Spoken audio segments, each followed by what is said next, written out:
Hello students, I am Sanjana Kapatigi, Assistant Professor, Department of Computer Science and Engineering, AITM, Belgavi. Let us continue with the video lectures on computer organization. In the last two videos, we have started with module number 5, that is the basic processing unit. In the last two videos, I have covered some fundamental concepts. In that, we have studied some sequence of steps to be followed in order to execute an instruction. Let me revise. There are some sequence of operations to be done in order to execute an instruction. The first one is transfer a word of data from one processor register to another or to the ALU. Next is perform an arithmetic or logic operation and store the result in a processor register. Next, fetch the contents of a given memory location and load them into a processor register. And store a word of data from the processor register into a given memory location. So these are the steps, or these are the operations that have to be done in order to execute an instructions. They may include one or more of the following operations in a specified sequence. Okay, so from these steps we have already studied transfer a word of data from one processor register to another or to the ALU, that is register transfers, which I have covered in the last video. So in this video I'll be explaining about performing an arithmetic or logic operation. Okay, that is nothing but perform an arithmetic or a logic operation and store the result in a processor register.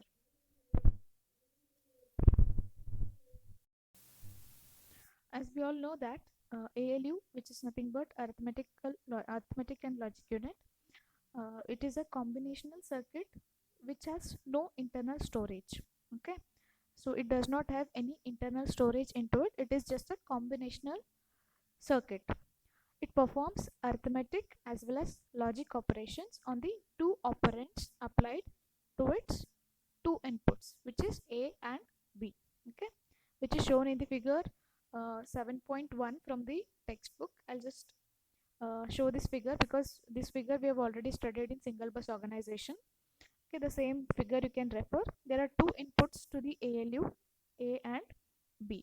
Okay, so the two operands are given, or two operands are applied towards A and B inputs.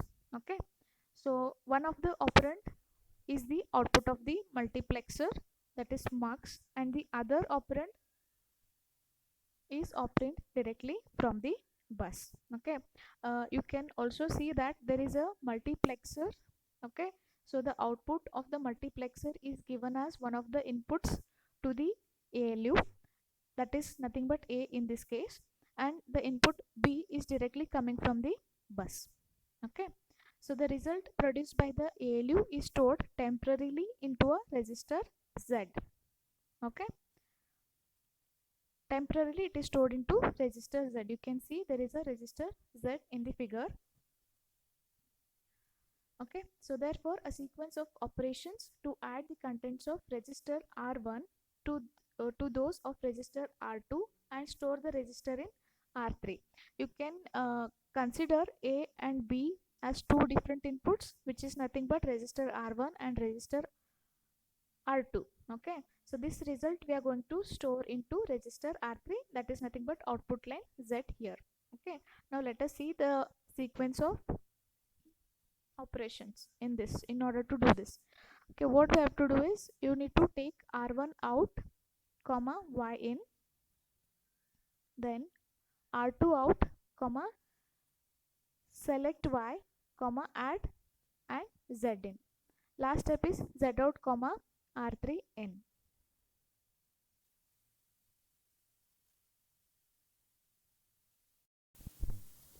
Now let me explain these steps in detail. Okay, so the signals whose names are given in any step are activated for the duration of the clock cycle corresponding to that particular step.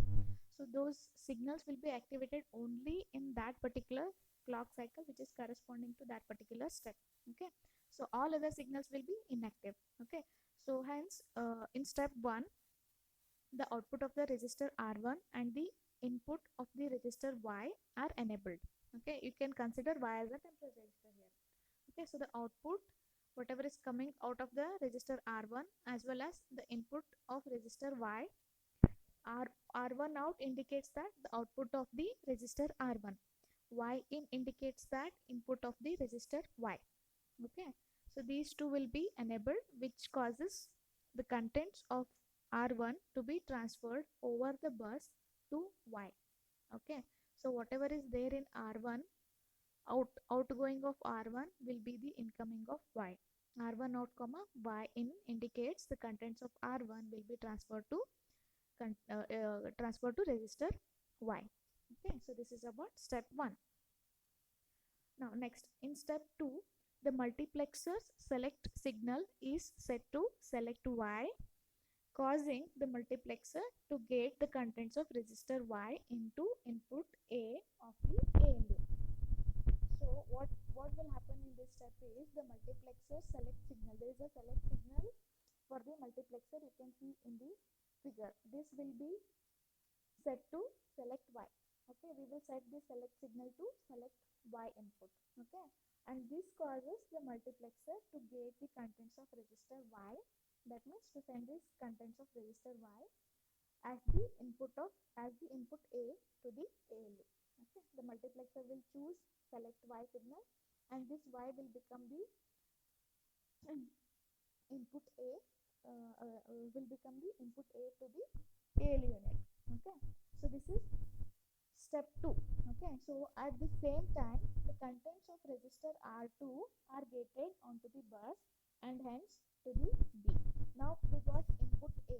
How we got input A? That is by setting the select Y signal of the multiplexer, which is whose output is nothing but the input A. Okay, to the ALU. You can see in the figure. Okay, so that is input A. We got input A now. At the same time, the contents of register R2 are gated onto the bus. That means R2 out, you can see this R2 out will be sent on the bus, and this will be considered as input B. From the bus directly B input is taken. Okay, so now we got two inputs, A as well as B.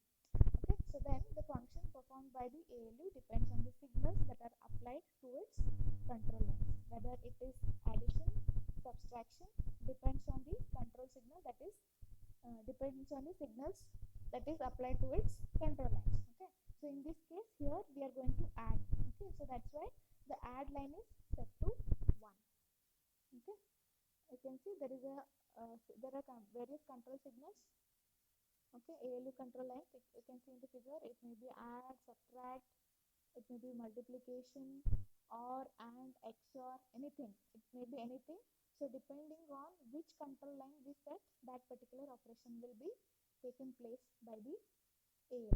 So in this case, since it is add, we are going to set the add control line to 1. Okay, so this causing the output of the ALU to be the sum of two numbers that are given at the inputs A and B. Okay, so this is step 2. R2 out, comma select Y, add these two, and Z in. That is going to be stored in the Z in. Okay, now next, coming to step 3, Z in is nothing but the output of the ALU stored in register Z. Okay, next, in step 3, the contents of the register Z are transferred to the destination register R3. Okay, so the contents that are stored in register Z will be transferred to destination register R3. So this last transfer cannot be carried out during this step 2 because only one register output can be connected to the bus during any clock cycle. So why we are taking another step is we cannot transfer the contents of Z into R3 in the second step only, because there is only one register output that can be connected to the bus during any clock cycle. In one clock cycle, you cannot connect two output registers to the bus. So that is why we are keeping it for the next step.